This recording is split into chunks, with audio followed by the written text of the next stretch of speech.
judge. This is one of those fights that could go either way. Fast Eddie Chamers is fighting real smart here on the outside.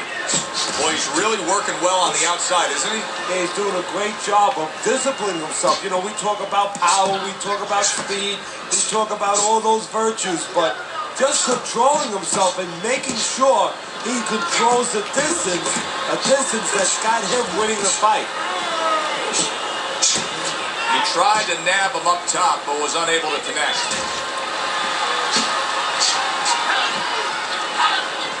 Hit the body!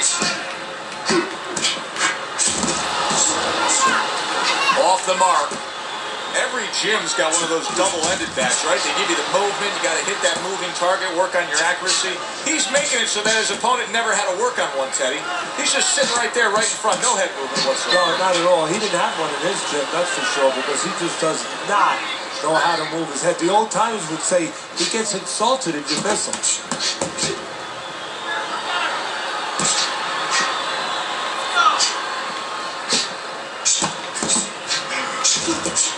We just have not seen the big shots from this guy. He is not throwing the power punches, Teddy. What would you say to him? Well, first of all, I would say to him, what do you think, that he's going to make a deal with you? If you don't hit him hard, he won't hit you hard?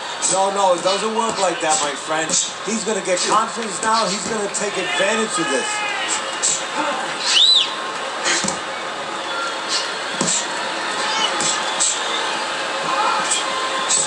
Oh, that's good stuff. Firing right back with one of his own. Good work by Eddie Chamers. Fourth round now with his last 10 seconds. You see him timing that double jab to the head. Come to the end of the round. Always interesting to see how things will play out in our fights. Teddy, it's always great anticipation when we come sit ringside and the build-up of what's going to happen. Yeah, it is. And it's always great having a little electricity in the crowd. You know, it helps. I know it helps me with the broadcast to know that you have these passionate fans that are around. Just not there. Straight right hand off the mark. Eddie Chamers is in position right now to really bring home a good victory. He's up on the punch stats. He's up on your scorecard. This is his fight. Yeah, we just hope that the judges, and you never know that. That's one thing that sometimes can really disappoint you in this business. You hope the judges see it that way, because I can't see it any other way.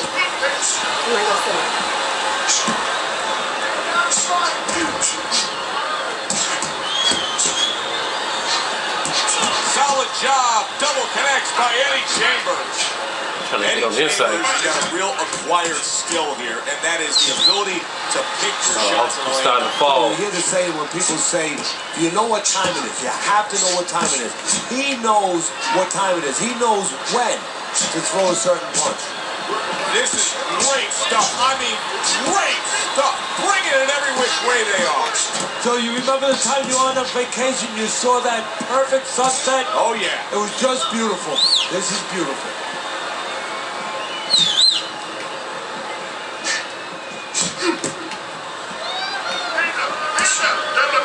Mike Tyson, the youngest heavyweight champion ever, claiming all three belts, unifying the title, and then, of course, making a ragdoll out of Michael Spink. How important is that to his legacy? Everything. I mean, he came up with the man, his mentor, Customato, who had the prior youngest heavyweight champ of all time. That was Floyd Patterson. He wanted to break that record. He planned on it. He lived to break that record. A little head hunting right back to it. So it's the end of the round. And as both men head back to their respective corners, Teddy, it brings up a good point that's many times not talked enough, but the culture of a corner and how guys conduct themselves. What was always your philosophy in organizing and running a corner? Well, first of all, only one guy can be in charge. That's the trainer. You can't have too many cooks in the kitchen. It has to be organized like anything else. And you have to have calm people. You only have 1 minute. Maybe by the time the fighter gets back, maybe it's 50 seconds. So... It's gotta hurt. Oh, he's gone. Oh, he is stunned. He could go down.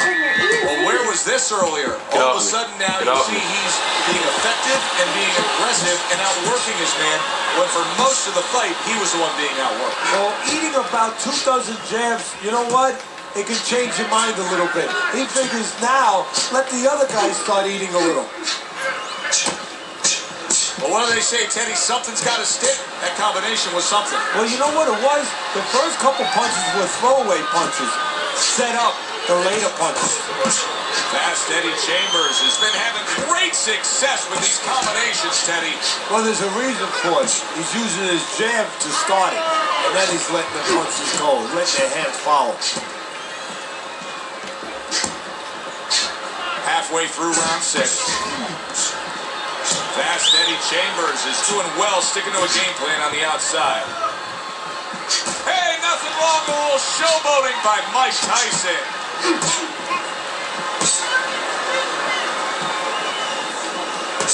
Well-placed double jab. 1 minute to go in a round that feels like an all-time classic. Punch for punch, they're meeting each other. Able to dismiss his opponent's shot, and then comes back with an uppercut. What guts it takes, what commitment it takes to keep up. There it is! He Get off me! Get off me! There. He may hit the floor. And there's a clinch after clearly being damaged. Oh, man.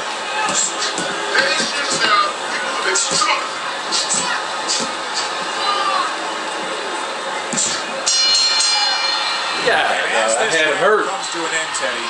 You just get the sense that at any point this fight could come to an end because it is being fought with bad intentions. Yes, these guys are not behaving like guys that are coming here thinking about going to the scorecards. No, what's he doing? Don't go. Everything go in every punch.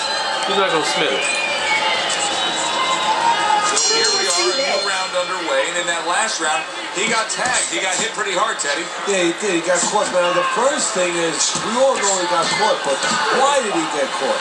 He has to be able to decipher that in his head. He has to be able to have the answer to that so it doesn't happen again.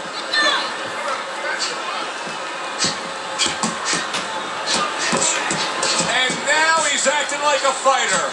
Coming back with the right hand after getting scored upon. Tyson's known as a brawler. He's known as a slugger. Right now, that's not working out. He's doing a poor job in these middle rounds. Well, he picked the wrong guy to fight that kind of fight with. You know, he's got a good boxer, a guy that throws straight punches. And he throws... Wow! Oh, he is stunned. He could go down.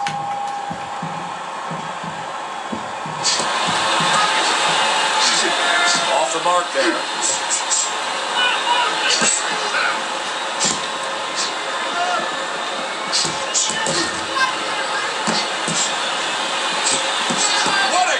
Job. He gave one right back in return. Nice work by Mike Tyson.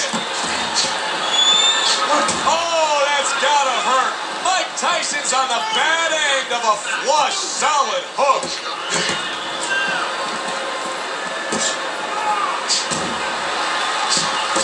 Eddie Chambers with a nice looking counter punch. How is he able to do this? How is he able to take these shots? You know, one time Muhammad Ali talked about taking a chin. He had one of the great chins of all time. And what he basically talked about was that when you start to get hit those shots, you start to go down a hallway. And then you go into a gray room. You go from a light room to a gray room. And at the end of the hallway, you see a dark room. You don't want to go to that dark room. And you have a choice. You put your feet down and you start backing up. I'm not going to that dark room. This guy is not being taken to that dark room. It's gonna happen. You're gonna get